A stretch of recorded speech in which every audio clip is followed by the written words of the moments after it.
Sawadee Kap. Hello and welcome to Daily Wisdom, Walking the Path with the Buddha.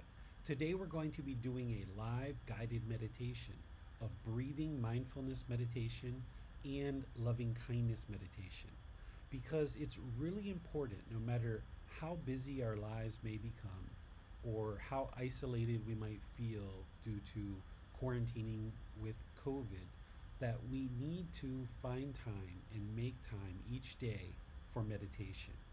The ideal would be that we do 3 meditations a day: morning, midday, and evening. However, it's important to build your practice up to that. So even if you can just get once a day of meditation, that's a really wonderful place to start. And I would recommend either morning or evening. And that's probably going to change. Not every single day are you going to be able to meditate in the morning. Not every single day are you going to be able to meditate in the evening. It just doesn't happen because of impermanence.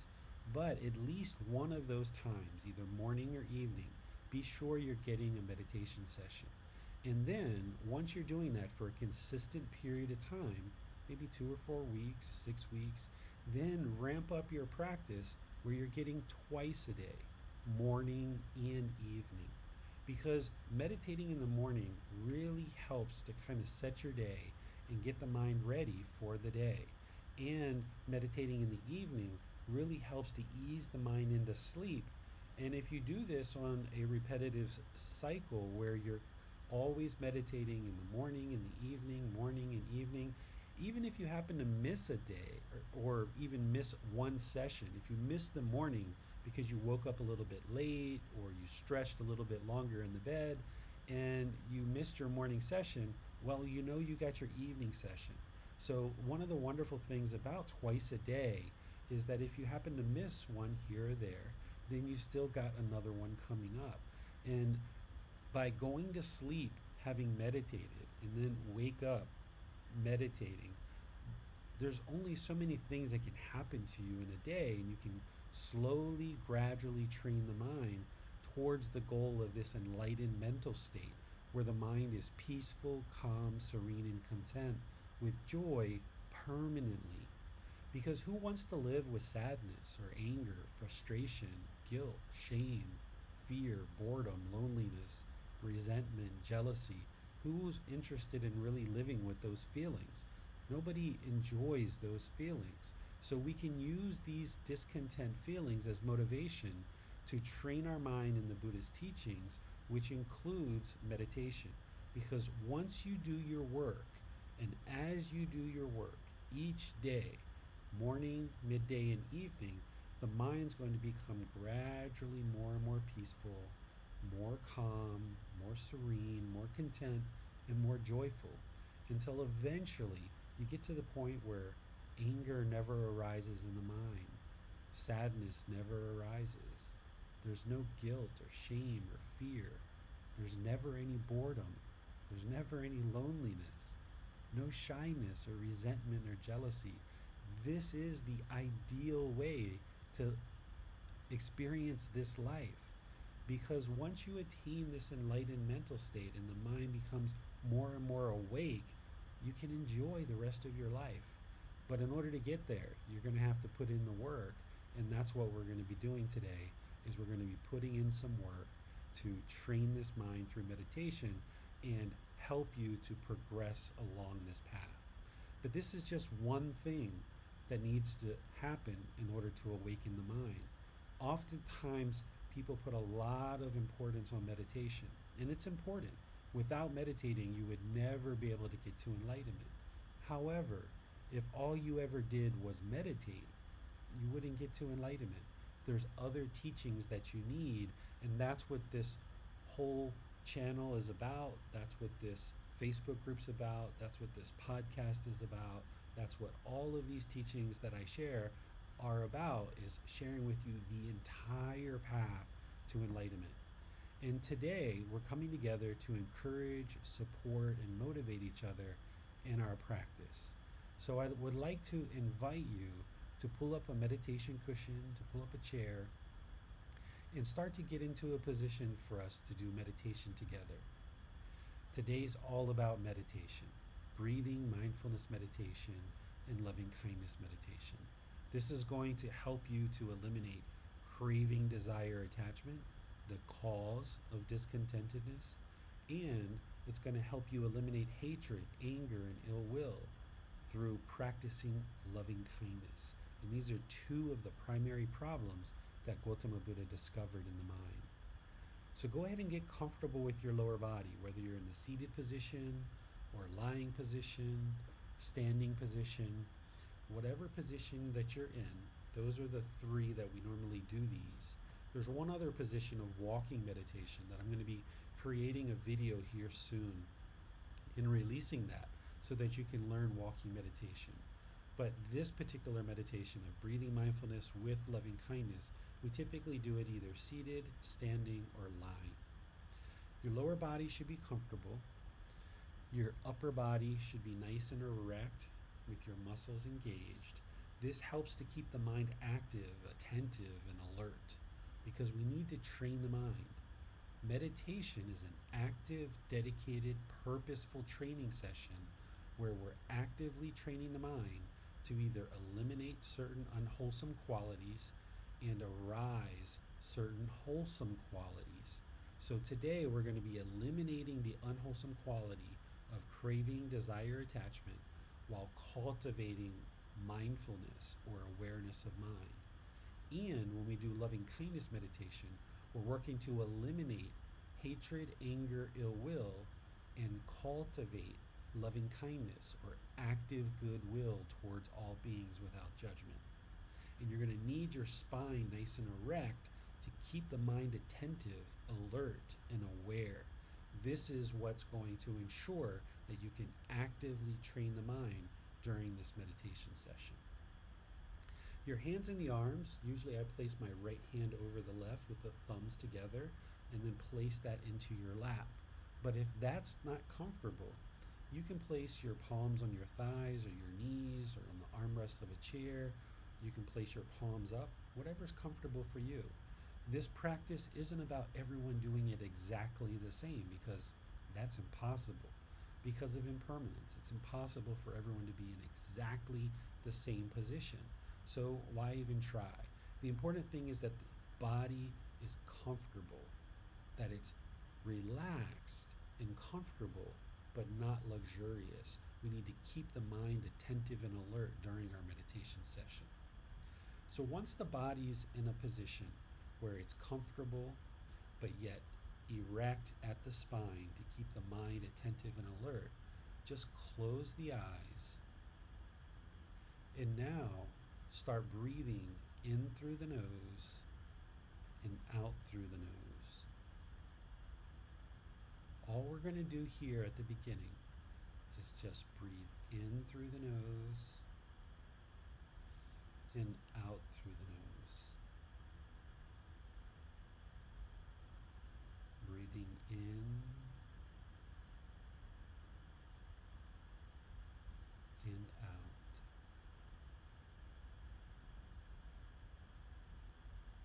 Breathing in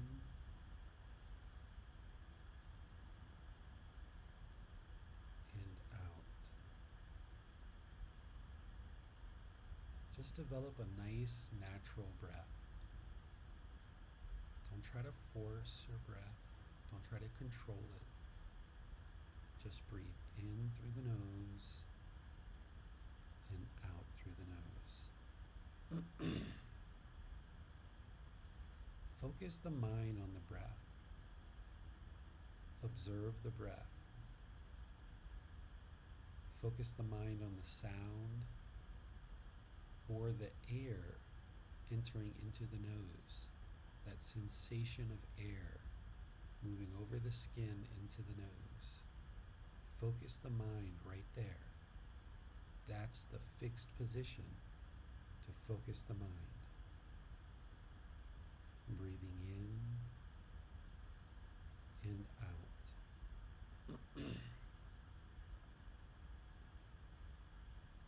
Breathing in and out. I'm going to leave you here focused on the breath. I'm going to do some chanting to ease us down into meditation. and then I'll be back with some more guidance. But just focus on the breath. Breathing in and out. Breathing in and out.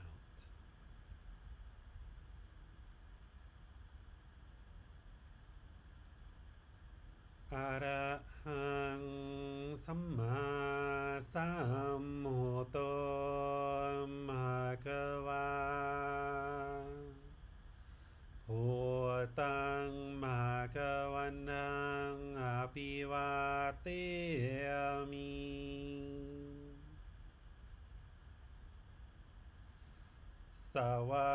Sawakhato Bhagavata Tammo Tamang Namasami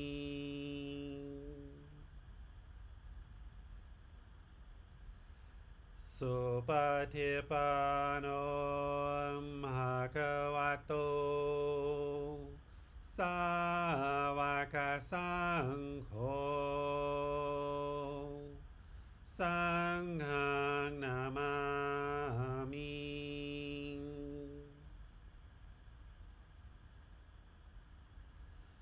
Namo Tassa Bhagavato Arahato Samma Sambuddhassa Namo Tassa Bhagavato Arahato Samma Sambuddhassa Namo Tassa Bhagavato Arahato Samma Sambuddhassa Iti piso bhagava arahang samma sambuddho vicacaranang sammuno sakhato rogavitu Anutero purisa tamasati satatawa manusanang bhuto bhagavati.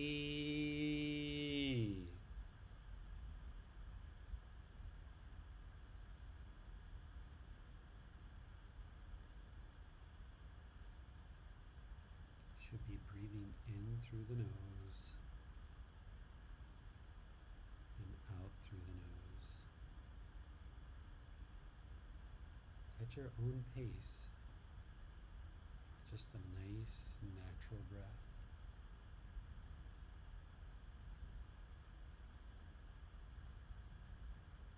Breathing in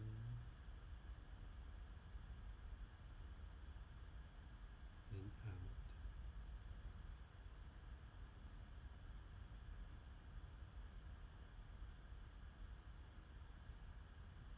Breathing in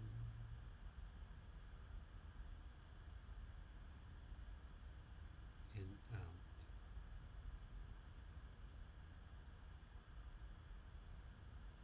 The mind should be fixated on the breath, the sound of the breath, or the sensation of the air moving over the skin into the nose. The breath is the present moment. You're training the mind to reside only on the present moment, the breath. Breathing in and out.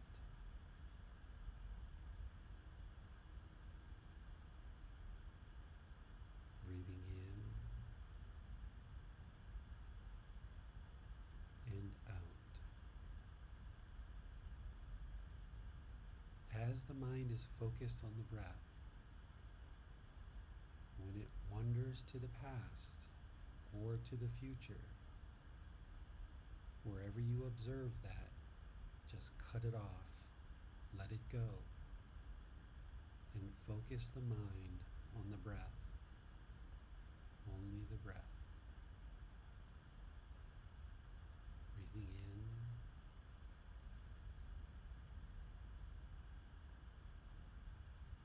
and out.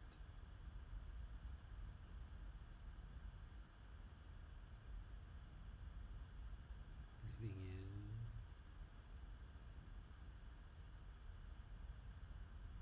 in and out.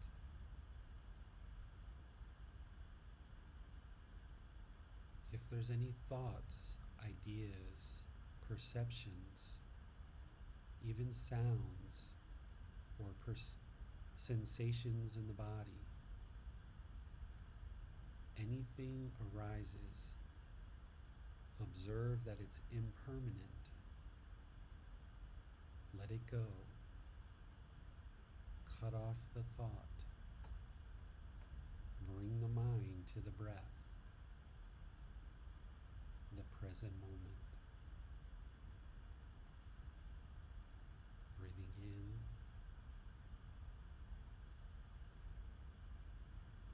and out.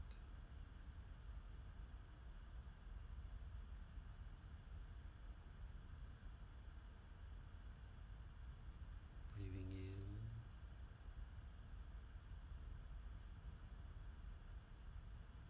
and out. As the mind wanders, there's no need to feel guilty or shameful. You've done nothing wrong. What you're doing right now is so wholesome. It's so wonderful. It's just that that untrained mind doesn't want to be controlled. And what you're doing is training the mind to come back to the breath. Breathing in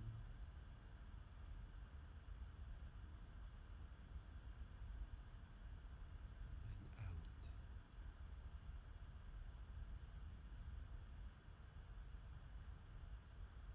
Breathing in and out. The cause of the problem of discontentedness is the mind's holding on. It doesn't want to let go. It doesn't like change. It craves permanence. You're training the mind to let go. So wherever you notice that it's wandered and holding on to something, you let it go and bring it to the breath, the present moment.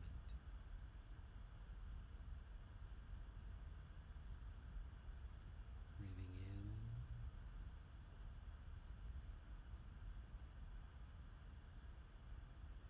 and out.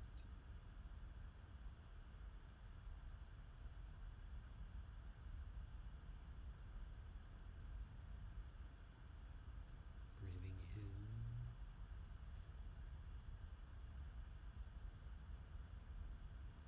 and out.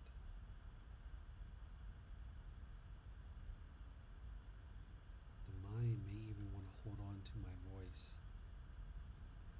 It may want guidance all the way through this meditation. But this voice is impermanent. I'm going to be quiet and let you just focus on the breath. Then I'll be back for loving kindness meditation. You have nowhere to go. You have nothing to do. No one needs you right now. This is your time to focus on the breath. Breathing in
repeat this affirmation in the mind on the out breath.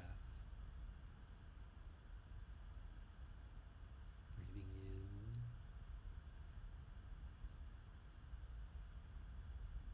in, may I be peaceful.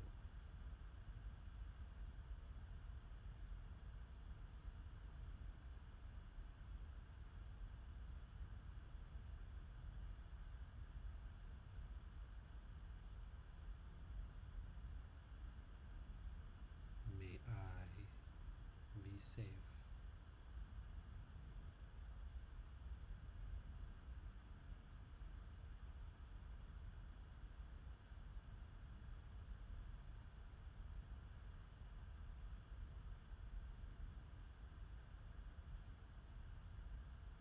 May I be well.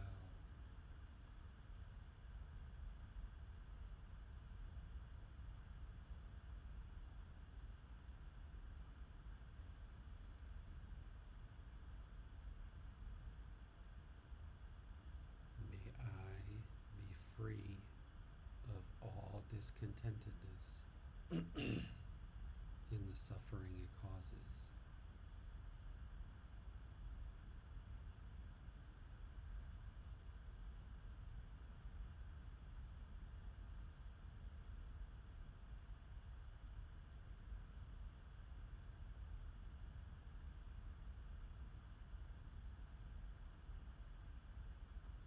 May all those who have harmed me with their intentions be peaceful.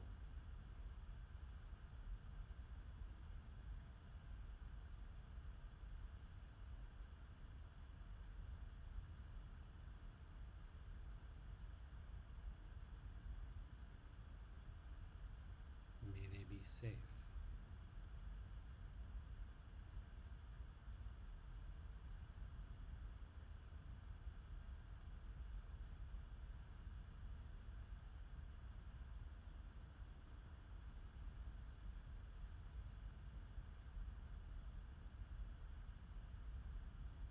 May they be well.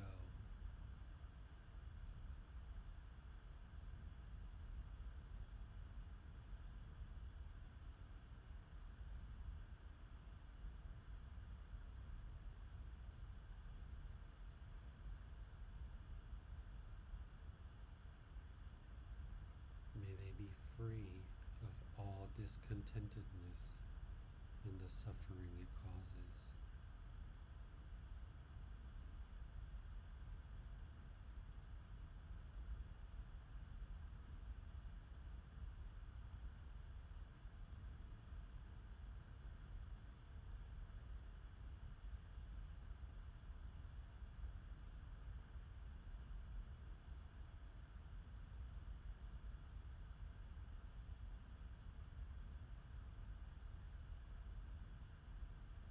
May all those who have harmed me with their speech or the sounds that they make be peaceful.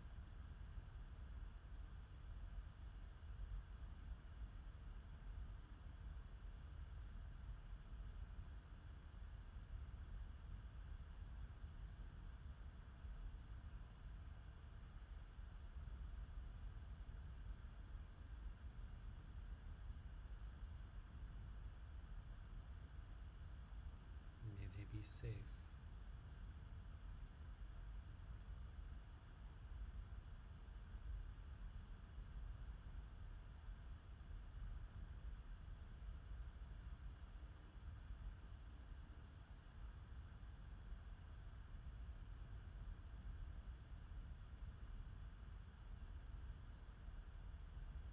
May they be well.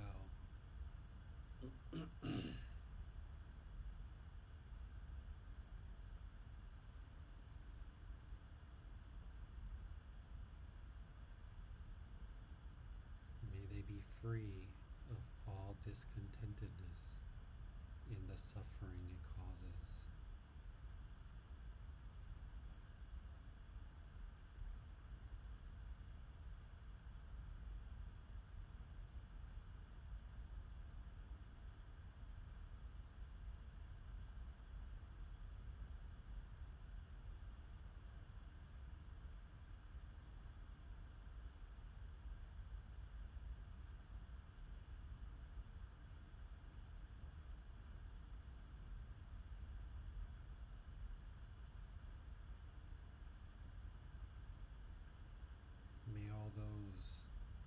harmed me through their actions be peaceful.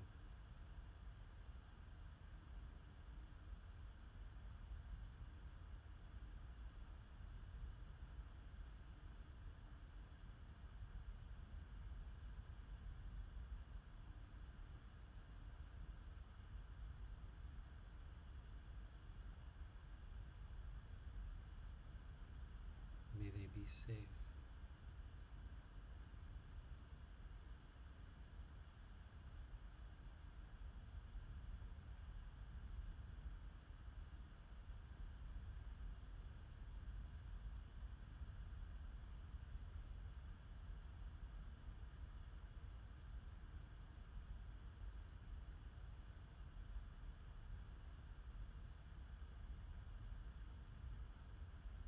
May they be well.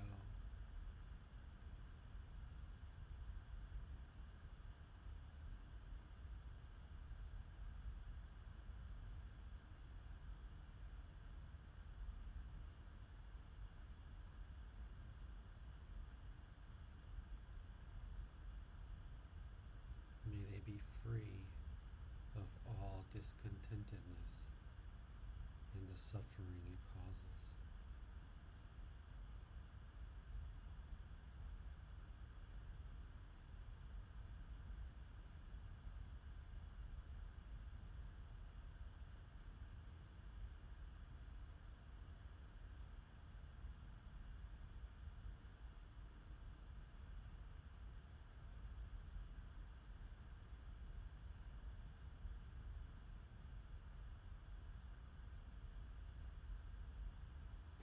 May all those who have harmed me with their livelihood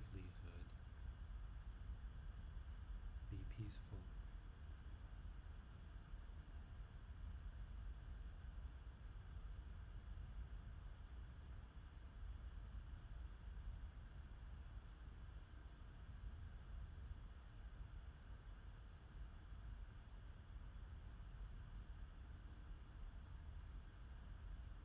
May they be safe.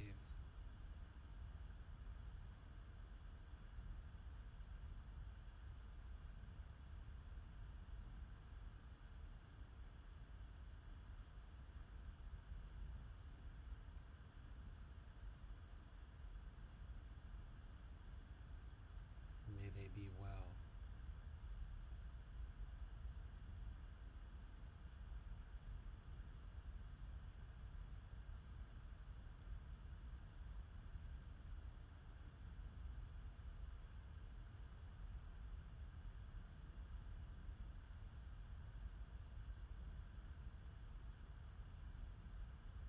May they be free of all discontentedness and the suffering it causes.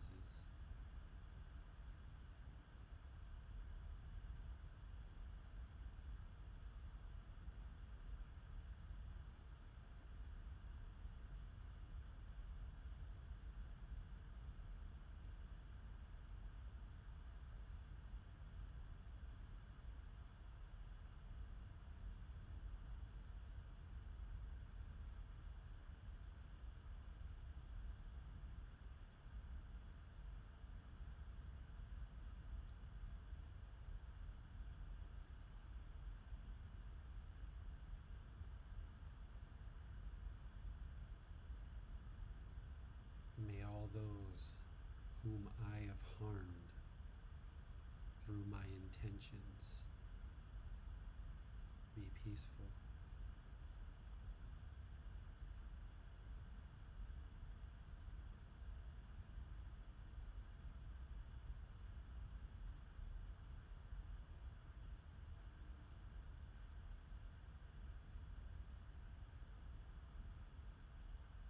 May they be safe.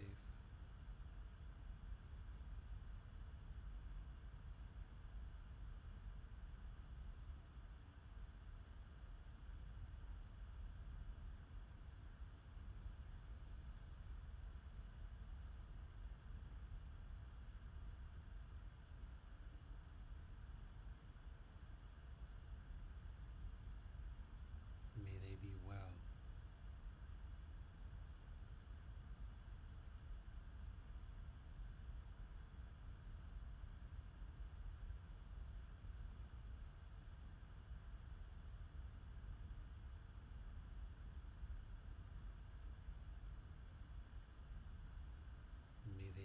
free of all discontentedness and the suffering it causes.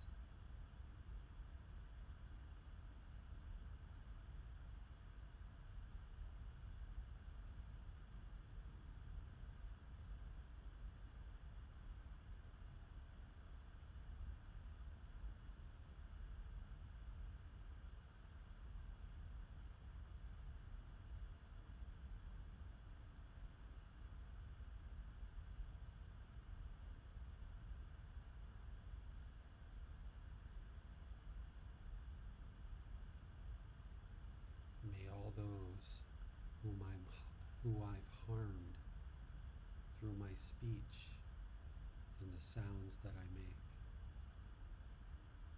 be peaceful.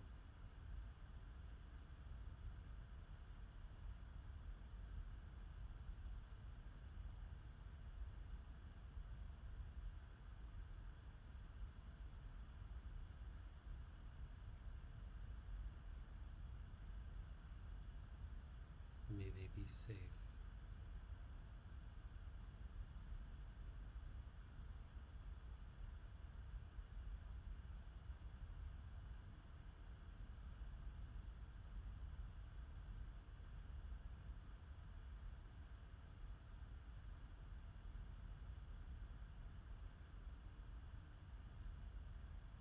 May they be well.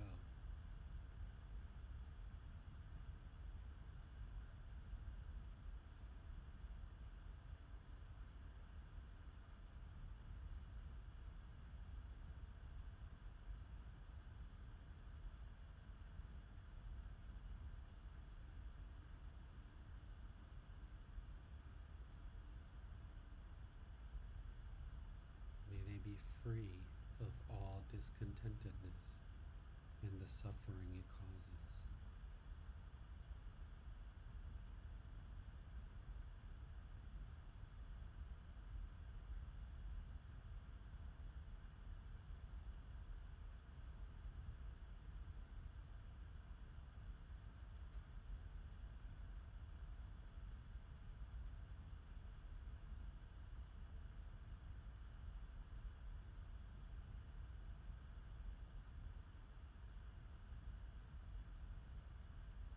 May all those whom I've harmed with my actions be peaceful.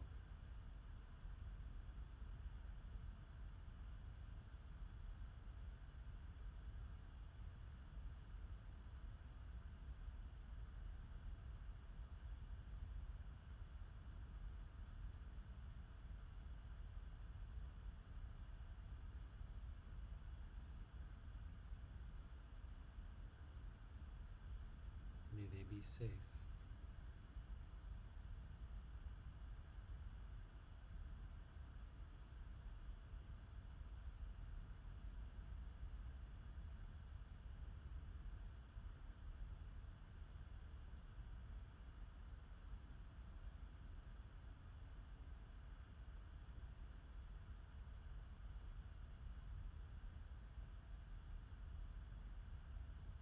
May they be well.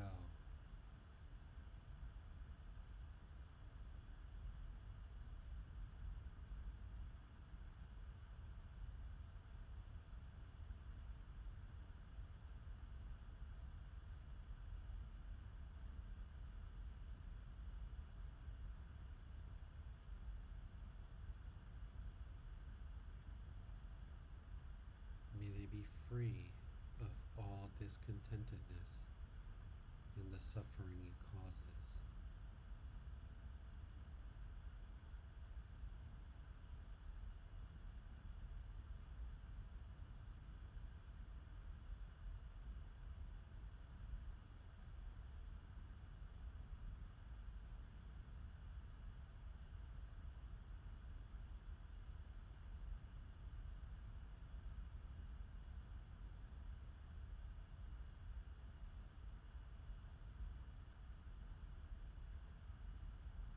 May all those whom I've harmed through my livelihood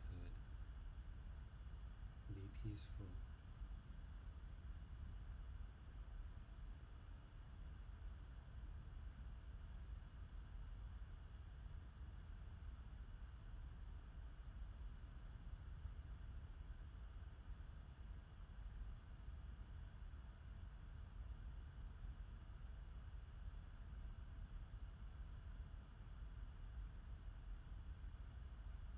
safe.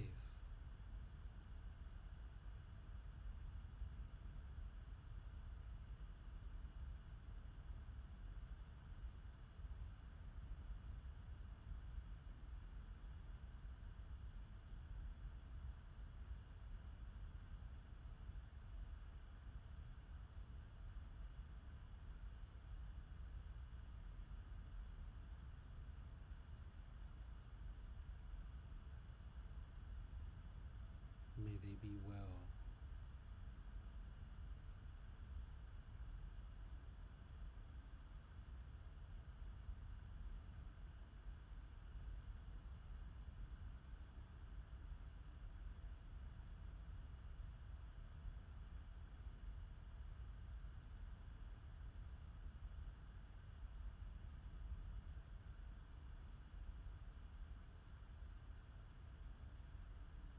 May they be free of all discontentedness and the suffering it causes.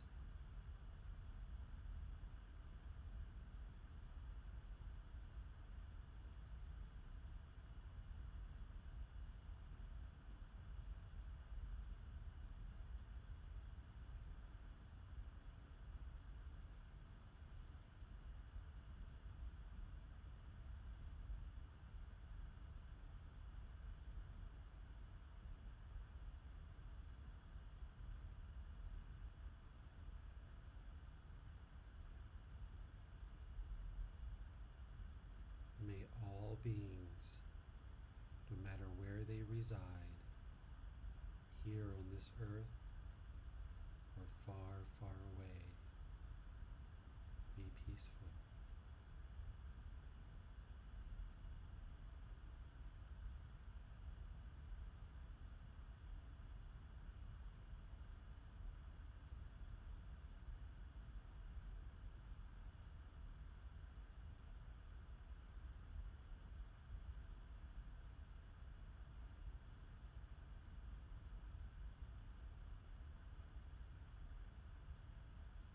May they be safe.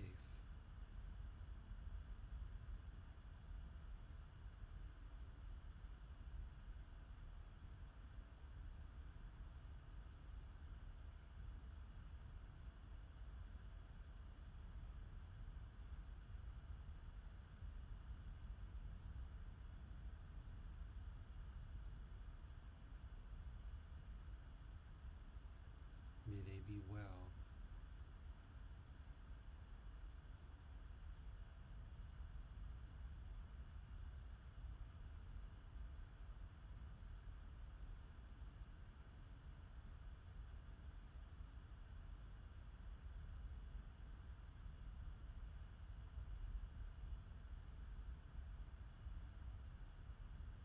May they be free of all discontentedness and the suffering it causes.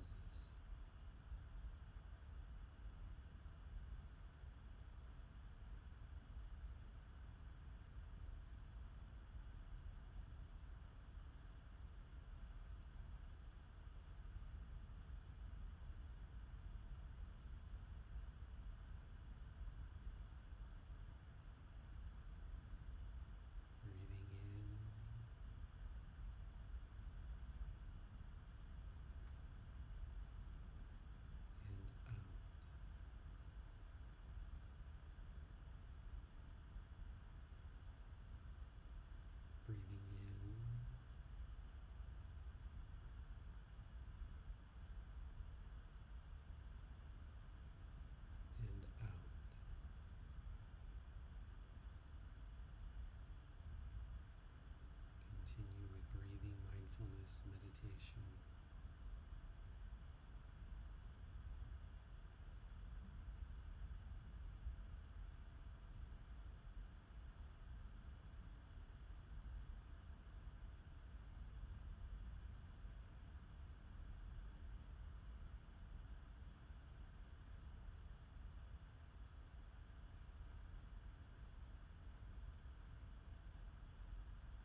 ระหังสัมมาสัมพุทโธภะคะวา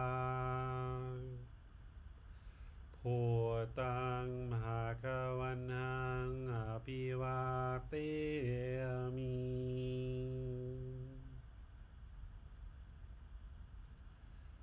สวากขาโตภะคะวะตาธัมโม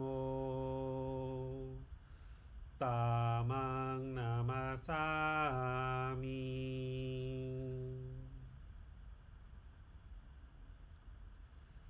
สุปฏิปันโนภะคะวะโต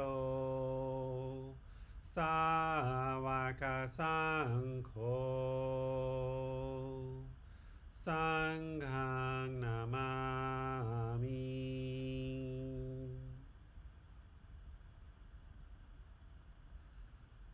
นะโมตัสสะภะคะวะโตอะระหะโตสัมมาสัมพุทธัสสะนะโมตัสสะภะคะวะโตอะระหะโตสัมมาสัมพุทธัสสะนะโมตัสสะภะคะวะโตอะระหะโตสัมมาสัมพุทธัสสะอิติปิโสภะคะวะอะระหังสัมมาสัมพุทโธวิจาจารณังสัมมุโนสัคขะโตโรกาวิตุอนุเตโรภูริสาตามาสติสัตตาตาวามานุสนังพุทโธภะคะวาติ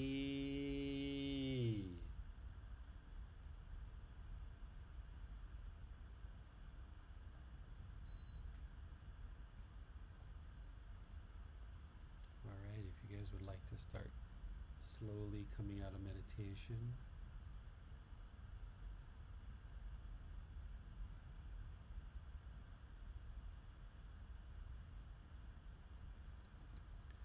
Pleased to see all of you here today. I see Max and Judith, Manal, Marcia, Chatel, all of you guys from all over the world coming together to support and encourage each other. I can see Amina on Facebook. I'm sure there's others. I can't really see people in social media land, only the people in Zoom. But it's wonderful to have all of you guys joining and meditating, because this is the very best thing you could ever do for your life, is train the mind in these teachings and training your mind with meditation. Even the Buddha himself said breathing mindfulness meditation is the absolute best thing, highest quality activity you could ever do. The second highest quality is loving kindness meditation. So you just did both of those. So I would like to give a chance for you guys to ask any questions that you might have about meditation or the path to enlightenment or anything that you're encountering. I'd like to just open up, allow Max to share any questions coming in by comments in Facebook, YouTube, or Zoom. And anybody who's in Zoom, you can raise your hand to ask questions or any follow-up questions. We have a question from Amina. She asks, is there a difference in benefit between a moment during meditation when the mind is truly clear versus when the mind is clear and the thought comes into the mind is clear now? Can you repeat that again, Max? She asks, is there a difference in benefit between a moment during meditation when the mind is truly clear versus when the mind is clear and the thought comes into the mind is clear now? Mm. The idea is to get to a clear mind, a steady mind, whether that happens at one point or another, doesn't matter. You're training the mind to let go of these thoughts, and the more that you train the mind to let go, then you're gaining control over the mind.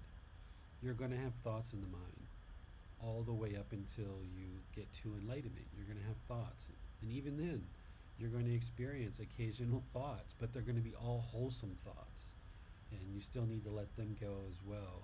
So the goal in meditation, what some people think is the goal, is to completely eliminate thoughts. And some people even think that's the goal in daily life, is to eliminate thoughts. But the fact is that we need thoughts. Thoughts is what helps us in our life, having thoughts. But the random bombardment of thoughts, the unwholesome thoughts, this is what's destructive to the mind. Those negative thoughts. So this bombardment, overactivity, these unwholesome, these negative thoughts, that's the problem. And the mind is going to keep having these until we train it otherwise. So in meditation, whenever any thought, wholesome or unwholesome, comes to the surface, we're letting it go and bringing the mind back to the breath, letting it go, bringing the mind back to the breath, because then we gain control over this mind. Because if your mind is experiencing anger, frustration, irritation, annoyance, what have you, you don't yet have full control over the mind. And that's why it's still experiencing those discontent feelings, because you don't yet have full control over it. But the more you train the mind through meditation, you will gain more and more control over the mind, so that when someone cuts you off in traffic, you don't feel anything, because the mind's completely controlled in the middle. Somebody yells at you,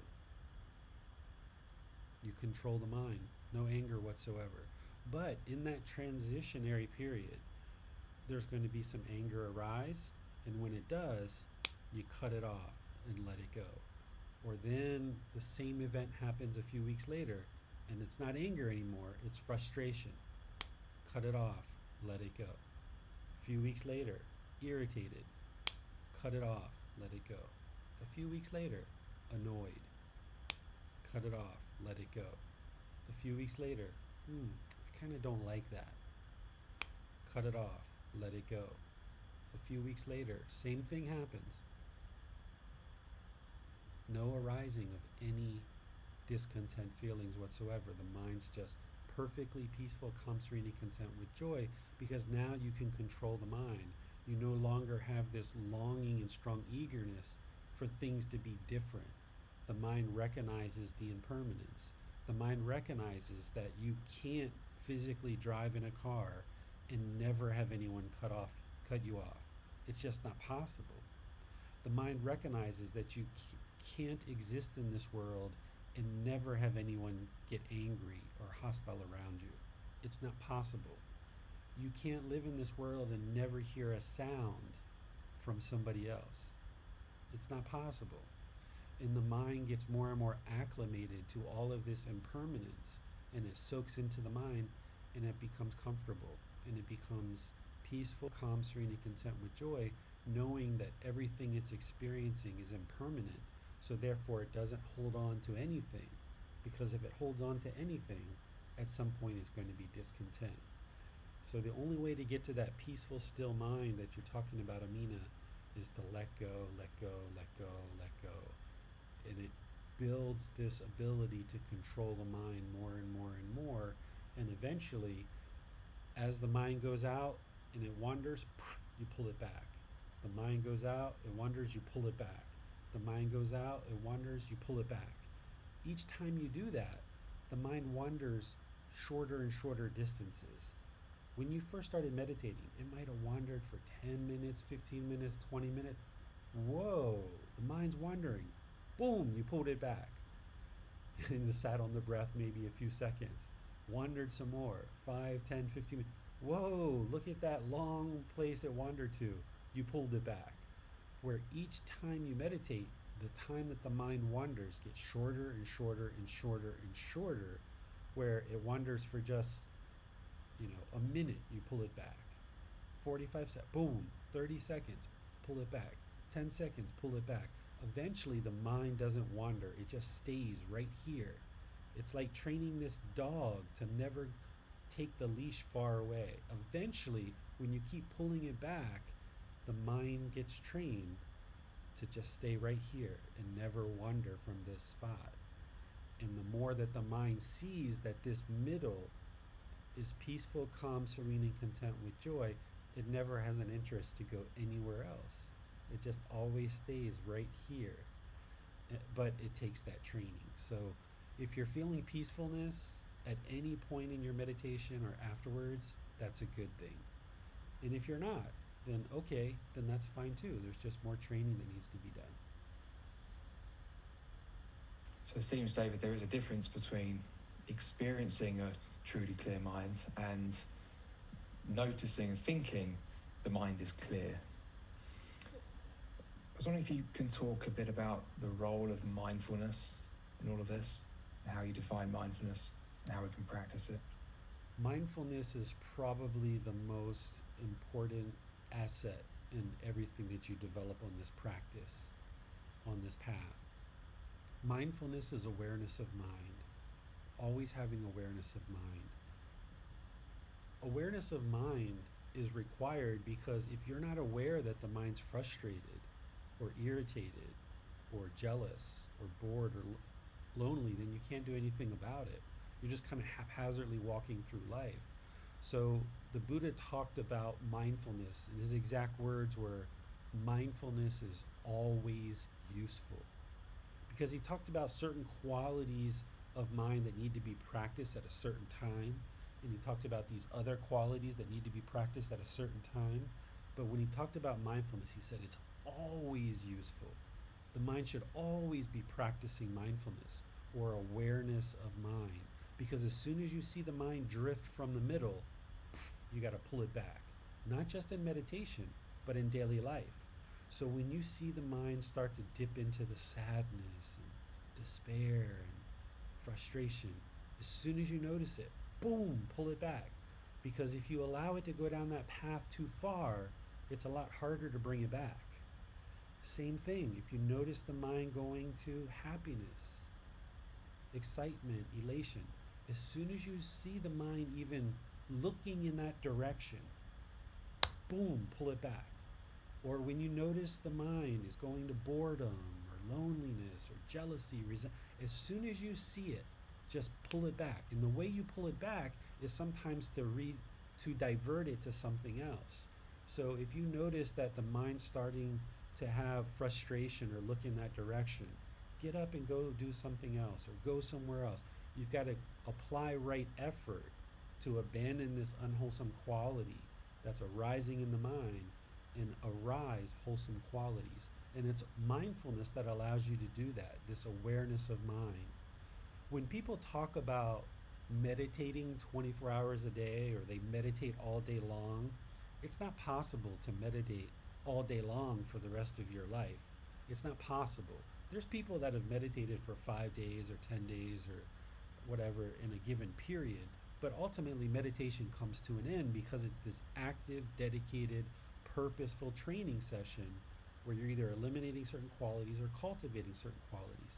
What people are actually talking to, what they need to get to, is where you're practicing mindfulness all the time, during all your waking hours, practicing awareness of mind or mindfulness. Because if you're aware of the mind, whenever you notice discontentedness arising, or it's even starting to look in the direction of discontentedness, you can cut it off and bring it back to the middle. And the more and more you do that, it will have less of a tendency to move in that direction. What most people are using the word mindfulness as in our common modern language is people are using the word mindfulness as careful. People will say, oh, be sure you're carrying that water mindfully. Or your neighbors aren't being too mindful upstairs about their noise. That's actually not mindfulness. Mindfulness is awareness of mind, but in the common language, you're going to hear lots and lots of people using the word mindful. I hear it on YouTube all the time because I watch different programs from America and the news and politicians and different things I watch to see what's going on in the world. And people are using this word mindful all the time. But if you listen to what they're saying and you take out the word mindful and you put in careful, they're actually trying to describe being careful. So be sure that you carry that water mindfully, or make sure you drive mindfully, right? People are going to be using this word mindful and they're really trying to describe being careful. But what mindfulness is it's awareness of mind, being aware when the mind's angry, sad, frustrated, being aware when there's guilt or shame, aware when it's happy, excited, elated, aware when there's guilt or boredom or fears, and also be aware when it's peaceful and calm and serene and content and joyful, because that's the middle. And when you experience that peaceful, calm, serene, and content with joy, that's where you're interested to bring the mind to. And when you experience that and you know where that groove is, that peaceful, calm, serene, and content with joy, whenever the mind diverts at any particular time, you've got to notice that with mindfulness, awareness of mind, and bring it back to the middle and get back into that groove. And sometimes that's going to take hours, sometimes it's going to take days to get the mind back to that groove. But the more and more that you bring it back and you get good at bringing it back more and more and more, it will have a tendency to leave that groove less and less frequently. And when it leaves that groove, you're going to get better and better at bringing it back, that you can almost snap a finger and bring it back. As you get closer and closer to enlightenment, as soon as you see the mind looking in that direction, cut it off and bring it back. And the more and more you do this, it'll eventually have a tendency to just stay in that groove all the time, and it never leaves from that middle way that the Buddha talked about. So mindfulness is what it's all about, is having awareness of mind. So I've heard you say in the past, David, that one way to resolve an attachment is to fulfill it. But I want to be careful here and not misconstrue what you meant there. So maybe you can elaborate what you mean, because if we're cutting these thoughts off, and we're cutting these emotions off, bring the mind back to the middle, we're no longer causing the mind to go off the middle. But when it does, we have caused it. It's something we've done in the past, and it seems that to some extent it just has to run its course. So how can we tell the difference between knowing when we're just being unmindful and cutting it off versus letting that thing run its course in a way that does no harm? And when do we need to just cut it off versus when do we need to actually, allow it to run its course? Okay, we're talking about two different things now. You're talking about craving, desire, attachment, and you're talking about discontentedness. Okay? So let's talk about both of these as it relates to cutting it off. Okay? Whenever you notice the mind's discontent, painful feelings, pleasant feelings, or feelings that are neither painful nor pleasant, you always need to cut these off, let them go, and bring the mind to the breath. Or in daily life, you need to let go of those discontent feelings and bring the mind to the middle, to this peaceful, calm, serene, and content mind with joy by applying right effort. Okay, so anytime you feel any discontentedness whatsoever, you need to bring the mind, actively bring the mind to the middle. Now, what's causing the discontentedness is the craving, desire, attachment. That's what's in the mind that's causing this discontentedness. So to eliminate this discontentedness long term, so that it never returns and you can get permanent, peaceful, calm, serene, and content with joy, you need to eliminate the craving, desire, attachment. And that will ensure that discontentedness never arises on that particular topic ever again. And as you eliminate all these craving, desires, attachments, that's when the mind will be permanently peaceful, calm, serene, and content with joy. And the more that you eliminate these and you have less and less of them in the mind, that's why you'll have longer and longer spaces of peaceful mind, because these cravings aren't being pricked. They're not being triggered because there's fewer and fewer of them in the mind. But when the mind's burdened with all this craving, desire, attachment, someone can be getting mad every other second because they're just a really angry, mad person because they have so much craving, desire, attachment in the mind.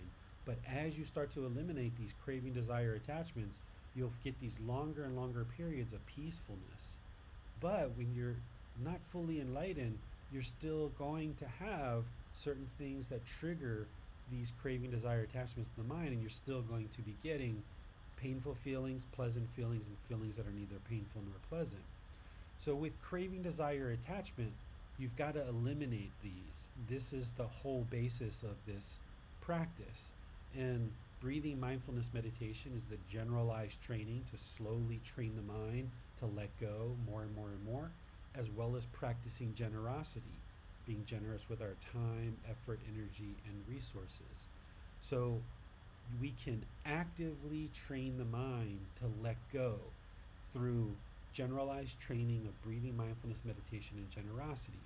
But there's some craving, desire, attachments that you need to actively eliminate.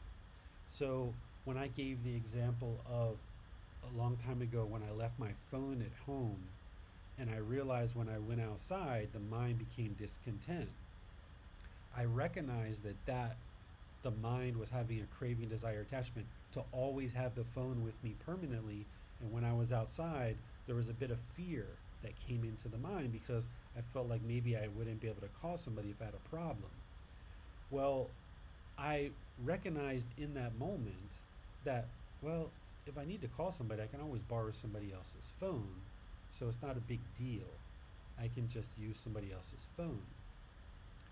But just to be sure that this craving didn't exist anymore, it's not only breathing, mindfulness, meditation, and generosity that I practice on a regular basis. When I recognized that the mind was discontent because I left the phone at home, then I took the active step as I left the house over multiple times in the coming weeks to purposefully leave the phone at home and see how the mind responded or reacted in that situation. So I actively put the mind in a situation where previously it experienced discontentedness because it had this craving, desire, attachment, it had this longing with a strong eagerness for the phone. I purposefully put the mind in a situation where it didn't have the phone over multiple times when I went outside. And I trained the mind to be peaceful, calm, serene, and content in that situation without the phone. And that's an active role of moving the mind farther and farther away from this craving, desire, attachment. Or, for example, my son. At one time, of course, I had attachment to my son. But when he goes out to school, or at one time he went to go spend 3 or 4 days with a friend, and I was home by myself, my wife was in America, I actively trained the mind to let go and allow him to do whatever he needed to do and go spend time at somebody else's home. And I was by myself. So with some craving, desire, attachments, not only are you doing breathing, mindfulness, meditation, and practicing generosity on an ongoing basis to gradually train this mind to let go, but when you notice the red light on the dashboard, aha, fear. Why? Oh, I left my phone at home. Ah, that's the craving, desire, attachment. You got to that because of mindfulness. You got to that because of awareness of mind. And now that you know that, and you're seeing true reality, now, rather than just assume that the mind is fixed, actively put the mind in that situation where you leave the phone at home, or you send your kids to somebody else's house so that you can train the mind to be peaceful, calm, serene, and content without your phone and without your kids, for example. This is actively training the mind, and that's why this practice of getting to enlightenment is more than just meditation. You can't just sit on a cushion and get to enlightenment. You have to actively train the mind outside of meditation. And that's how you can cut off some of these attachments. However, to your question, there are some attachments that you just have to fulfill. For example, I use this one. If I have the desire, if I have the craving, if I have the attachment, this mental longing with a strong eagerness to go to the Philippines, and I've never been to the Philippines, and I always want to go to the Philippines, and I just sit around and I daydream about it, and I think about it, and I talk about it. I look at, I'm always interested in going to the Philippines. And no matter how much meditation, no matter how much generosity, no matter how many books of the Philippines, how many movies of the Philippines I watch, I'm always just want to go to the Philippines. Well, that's the kind of craving, desire, attachment you're going to probably just have to fulfill in order for you to let it go. And the only way to do that is just go to the Philippines and check it out and see it and observe it. And now you can kind of cross that off your bucket list, so to speak. People talk about these bucket lists. You just cross it off and you're like, okay, I've done that. I no longer have this strong eagerness, this yearning, this longing to go to the Philippines because I did it. And I know what it's like. And it was fine. So I have no desire to go there again because I've already went there. So if you don't ever go to the Philippines and fulfill that, then perhaps your mind's going to be discontent because it's always going to be thinking about that. So if you can't eliminate it just out of pure eliminating the attachment and the desire, then sometimes you have to just go and check it out. Now, if you're going to fulfill a craving, desire, attachment, you should do this with wholesome things. It's not a wholesome attachment. It's not a wholesome craving. All craving, desire, attachment is going to lead to discontentedness.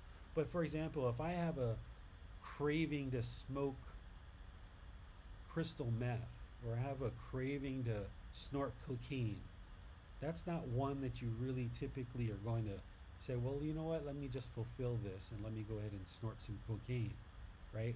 We typically do when we're younger and we don't know these teachings. That's typically how we finally realize these things are no good and we get them out of our life.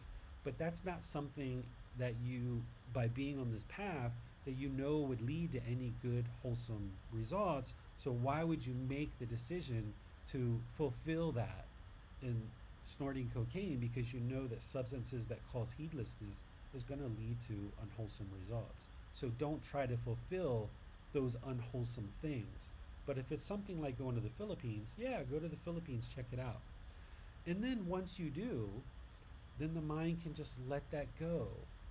And sometimes you can't let things go until you actually try it and you actually experience it and see it for yourself. And you still might go back someday to visit the Philippines again, but at least you don't have this yearning and this longing and this strong eagerness, and the mind becomes discontent just because you haven't been able to go. Because if you allow this to invade the mind, if you allow this craving, desire, attachment to continue and reside in the mind, you're just going to keep experiencing discontentedness over and over and over and over again until this is out of the mind. So you either need to distance yourself from the craving, desire, attachment, like the phone, my son, cocaine, marijuana. If you're smoking it for heedlessness, crystal meth, you need to distance yourself from these things and train the mind to be peaceful, calm, serene, and content with joy without it. And if you can do that with the Philippines, do that with the Philippines too. And then eventually maybe still go there someday. But if your mind just keeps obsessing about something and obsessing about it and obsessing about it, sometimes you just need to fulfill it in order for the mind to finally be like, okay, I know what the Philippines is like. It was a nice place and I went there. I may go back, I may not, but now I understand what it is and I can let that go. So some things you're just going to have to fulfill in order to let it go. I think that's a helpful point there you made at the end, David, that we know what it's like now. Maybe when we crave it, we don't really know what it's like, and that's why we crave it in some ways, because the mind sort of fills in the gaps. But when it actually experiences it, it realizes that it's just what it is. And so there's a case there, if I happen to experience it, to really get to see it clearly and then let it go. Yeah, for example, like right now, like I've never been to South America ever. I've never been to Central America ever. Lived in America for the majority of my life, but in the United States of America, but have never been to Central or South America. It's something that someday it would be interesting to go, but if I never get to go, it's okay. It's really interesting for me about culture and languages and different foods. This is really interesting to me to see Central America and South America. But I don't have this yearning and this longing and this strong eagerness that I've got to work and get all this money and save up all this money and I got to go see this particular place. But if I was invited someday to go, I would go and I would enjoy it and I would go check it out. But if I never have the opportunity to go, then I'm completely fine with that. I'm perfectly peaceful, calm, serene, and content with joy right here in Chiang Mai, Thailand. There's nowhere else in the world that my mind is longing to go. And I know, like Judith is from Spain. I'd love to go to Spain someday. I've heard lots of great things about it, but I don't have this yearning and this longing to go. France, I've always heard about France and Italy and the UK and Australia and Japan. I've heard about all these different places in the world. I'd be interested to go if, I had the opportunity someday, but I don't daydream about it. I don't yearn for it. I don't think about ever going there. I just know that if I was ever invited, I'd be like, sure, I'll go take a look and I'll go probably teach the Buddhist teachings in those places and check it out and look around. But there's no longing with a strong eagerness to go. I'd even love to go to India because I see Chatel here. I'd love to go to India and Nepal and Bangladesh and all of these other places. I'd be really interested to go explore all these different places, even Africa. I've never been to Africa. But I don't have a yearning and a longing and a strong eagerness to go to any of these places whatsoever. We have a question from Mika. Sir, in breathing mindfulness meditation, are wholesome deeds generated only if the mind is able to stay focused on the breath? Or the fact that even if your mind is wandering, you using right effort, trying to stay focused itself will generate wholesomeness? Yes, just the fact that you've chosen to meditate is a wholesome decision that's going to lead to wholesome results. And even you sit in meditation or stand or walk or lay and things are busy in the mind, you're still cultivating mindfulness or awareness of mind because you know at the end of meditation, wow, the mind's so busy, right? So sometimes people think negatively, oh, my mind's so busy, I failed at meditation. No, you actually did quite good because you had mindfulness, you had awareness of mind, and you saw the mind was really busy. So just the fact that you've chosen to meditate and even you see that the mind's busy, that's beneficial. But what happens is oftentimes people want to be perfect at something the very first time that they do it. So sometimes I hear people say, I tried that meditation a few times, but my mind was just too busy and I couldn't do it, so I gave up. But that's the whole reason why you need to meditate because your mind is so busy, right? So the fact that your mind's busy and you weren't able to still the mind and quiet the mind, so I gave up. No, that's exactly why you need to be meditating. So if you have a meditation session where everything's really still, all the juices are flowing, everything's working wonderfully, and then the next meditation, everything's really busy, the first meditation wasn't good and the second one wasn't bad, or the first one wasn't wholesome and the second one was unwholesome. It's just that the mind was in a different place at that particular moment. Both were beneficial. And the goal is to move the mind more and more and more to this stillness and this quietness where you can completely control the mind. But in order to get there, you're going to have to go through a whole lot of busyness, a whole lot of chatter to get to that stillness. And that's where the effort comes in. And that's why every time you choose to meditate, every day, once, twice, 3 times a day, you're making good, wholesome choices to move in the direction of this peaceful, calm, serene, and content mind with joy, where the mind's still and peaceful. We have a question from Alan. After a certain period of time, my mind starts to become agitated with thoughts regarding how long I've been sitting, and that my withdrawal for 30, 45, or 60 minutes of time intentionally taken away from family and other responsibilities. How do I manage this when it arises? Yeah, so it sounds like you still have craving, desire, attachment for your family, Alan, and this is common. The people that are the closest to you are the ones that the craving, desire, attachment's the strongest. So usually your parents, like your mom, dad, your grandparents, your life partners, wives, husbands, boyfriends, girlfriends, your children. These are typically attachments that are held the strongest and that are the deepest and the hardest to let go. So you've got to train the mind to know that it's okay for you to meditate. And by you doing this, it's actually helping your mind to be better so that when you are with your loved ones and the people that are closest to you, that you're going to be in a better condition. You have to recognize, that's why I say right when we go into breathing mindfulness meditation, I usually say, you know, this is your time. No one needs you right now. This is your time. And you've got to make sure you understand that this is part of you training your mind and this is important for you. Because I bet when you take a shower, you don't feel guilty when you do that, right? When you take a shower, you don't feel guilty that you've left your family because you know that the body's dirty and you need to clean it every so often. Well, the mind's the exact same way. The mind gets dirty too. It's got pollution. So why are you feeling guilty that you are with yourself and not with your family when you're meditating, but you don't feel guilty when you take a shower, right?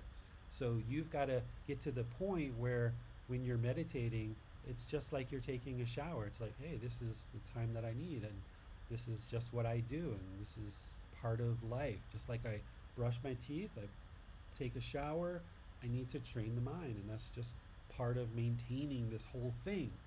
And that's part of why we need to attain enlightenment and get the heck out of here because it's such a burden carrying this body around. We brush the teeth, we take showers, we feed it, we clothe it, we clip our nails, we cut our hair, we poop, we pee, we get sick. We have to take care of this human body that we're essentially carrying around this human body everywhere we go. So as soon as we get to enlightenment, to this peaceful, calm, serene, and content mind with joy, we're no longer reborn and we can lay down the burden of carrying around this physical body everywhere we go. This is a real chore. So each time you meditate, it's helping your family because you're going to come back and be a more peaceful person, but also it's helping you that you don't have to carry around this physical body all the time and take care of it so much because that's a real chore. Okay, well, thank you, David. It appears we have no more questions. Okay, I would just like to thank you all for joining and congratulate you on making the decision that this is something important for you. Because this is the very best thing that you could ever do for your life is make time in your life to meditate every day. And there's going to be days where you occasionally don't meditate. And that's okay because that's impermanence. But build your goal, build your objective, build your interest, have an aspiration that once, twice, 3 times a day, you're going to be meditating. And this is just part of your life practice. This is just part of what you do. Just like you brush your teeth and you clean the body and you shampoo your hair, you meditate because you need to clean the mind. It's just part of life. It's part of maintaining what it is that you've got here. Because if you never meditate and you don't walk in this direction of the light, of walking to enlightenment, you're going to be doing this over and over and over and over again at some point. You're going to be reborn over and over and over again, and you're going to keep experiencing existence. And if you're tired of the discontentedness, you're tired of the frustration, of the loneliness, of the boredom, the guilt and the shame, you're tired of carrying around this physical body, you're done with all of this hostility and aggression in the world, when you've decided that, okay, you're done with all of this, well, the exit door is through meditation. That's the exit door to get you out of here. So Keep moving in that direction. Keep walking towards enlightenment. Keep continuing to read, listening to the podcast, watching the videos. Apply these teachings in your life, because there's this intellectual learning and this intellectual understanding that you need, but then you need this practical understanding where you take this intellectual knowledge that you gain through the books and videos and podcasts and everything else, and then you apply it in daily life through practice. And you see that when you talk using the 5 factors of well-spoken speech, that your conversations go really, really well. And when you don't use the 5 factors of well-spoken speech, bad things happen. And you need to see that with your own eyes so you know the truth. And practice all these teachings. Look at each part of the Eightfold Path. Look at each part of the 5 precepts. Look at each part of the 3 poisons and the natural law of karma and all these teachings that are laid out in the book, Developing a Life Practice, the path that leads to Nibbana. Look at each one of these things to get your practical understanding. An intellectual understanding is where you need to start, but then you need to move it into practice. And that's what we're doing in meditation. But you also need to do that in your daily life with things like I talked about with the phone, or like my son. You got to observe where things are causing the mind to be discontent. See that red light on the dashboard, and then actively train the mind to let go, let go, let go, let go, let go, let go. Just let go, right? There's no sense in holding on to any of this stuff, because if you hold on, that's the craving, desire, attachment. It's going to lead to discontentedness, and it's also going to lead to rebirth as well. So just let go of all of this, okay? Keep training the mind every single day in meditation, but also in daily life as well. Tomorrow, on Sunday, we're going to be in chapter 22 of the book Developing a Life Practice, the path that leads to Nibbana. This chapter is titled Mental Health, a Modern Day Delusion. What we're going to be talking about there is all of these different symptoms that we experience in the unenlightened mind, of sadness and anger and anxiety and stress and excitedness, and we might call it mania and depression. All of these different things that we experience in the unenlightened state that can be traced back to an untrained mind. And if you understand this chapter and you understand the other teachings in the book, applying them in your life, you can get to the point where you eliminate all of these symptoms that other people consider mental illnesses, and that some people choose to take medication for, but it doesn't typically solve the problem permanently. You can actually get to the point where you train the mind so well that you don't need this anymore. And I can speak to this through personal experience. I'll probably share some of my experiences over 24 years of taking medications and doctor's appointments and going to hospitals, in and out of hospitals, that I eliminated all of this through training the mind with the Buddhist teachings. And if I did it, you can do it too. And not only have I done this, but there's been students who've been studying with me who've also done the same thing. So we're going to talk about mental health as it relates to training the mind in the Buddhist teachings and helping you see that there's another way out of all of these symptoms that doesn't involve pharmaceuticals and a lot of the things that people are being led to believe right now. So we'll talk about that tomorrow on Sunday. On Wednesday, we're going to do breathing mindfulness meditation. And then Saturday, the 9th of January, is going to be our very first day of the Pali Canon and English study group. We're going to be using these books, Buddha Vajana, where we're studying the Buddha's words in English, and then we're going to be studying them in class right here on Saturday, each Saturday. So on the very first class, the 9th of January, I'm going to be providing you about 30 minutes of guidance to help you understand how to study the Pali Canon and how to approach the Buddhist teachings. Because if you're moving from the book that I wrote, Developing a Life Practice, that's like a bachelor's degree, master's degree in Buddhist studies. Now you're moving into a PhD program. And when you study this, you need to approach it in a bit of a different way. So I'm going to teach you how to approach this first when we talk on the 9th of January. And then we're going to actually study it during class. We're still going to live stream, but I would encourage as many people as possible to come into Zoom, because that's going to be a much better environment for us to talk back and forth and have discussion. Because I'm not going to be having any kind of prepared talks.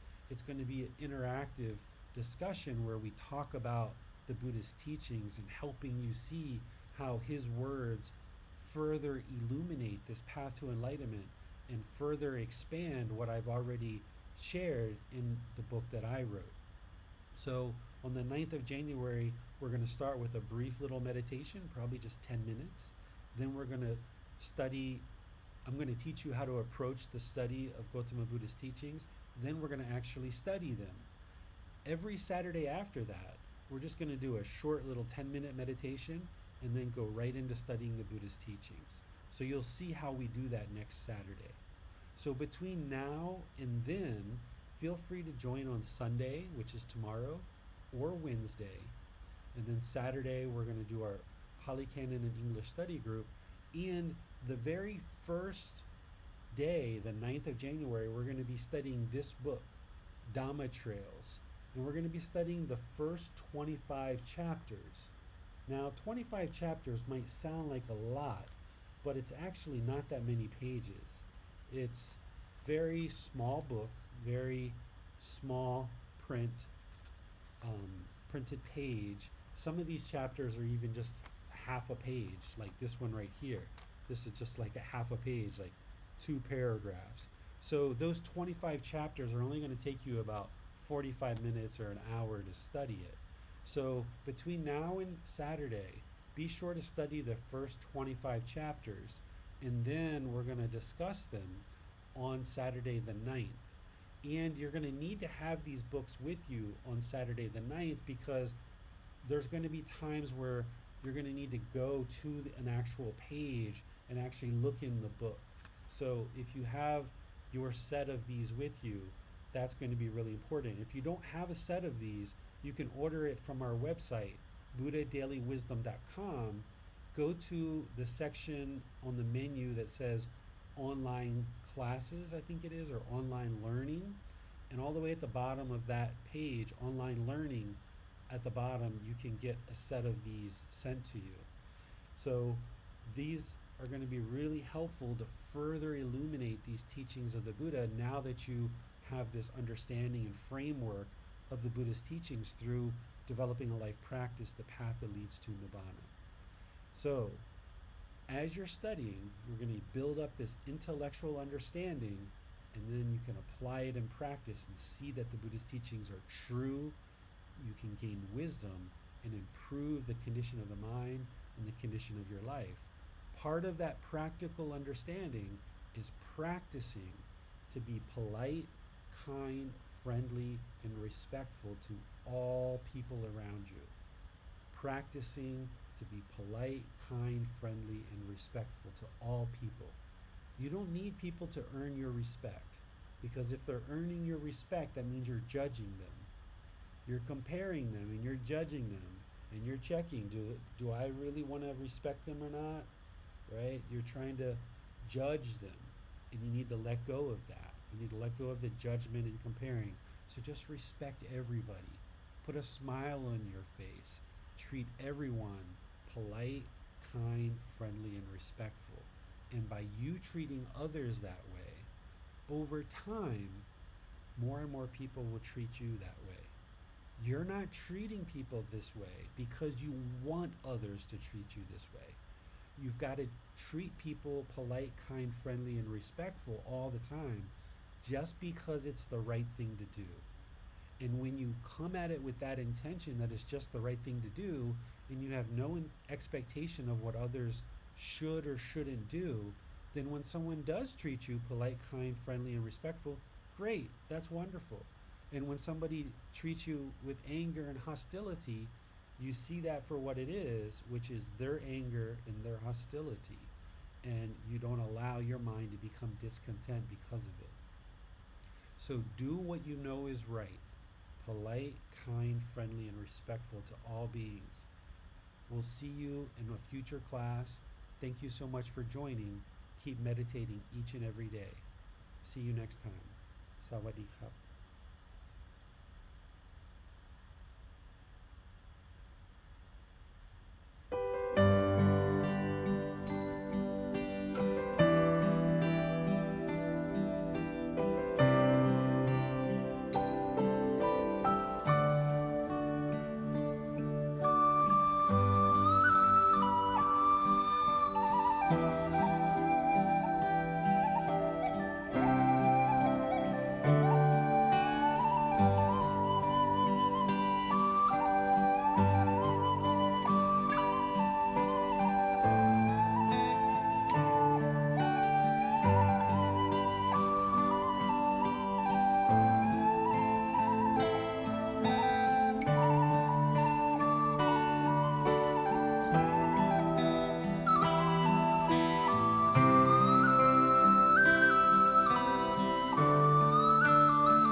Thank you again for watching.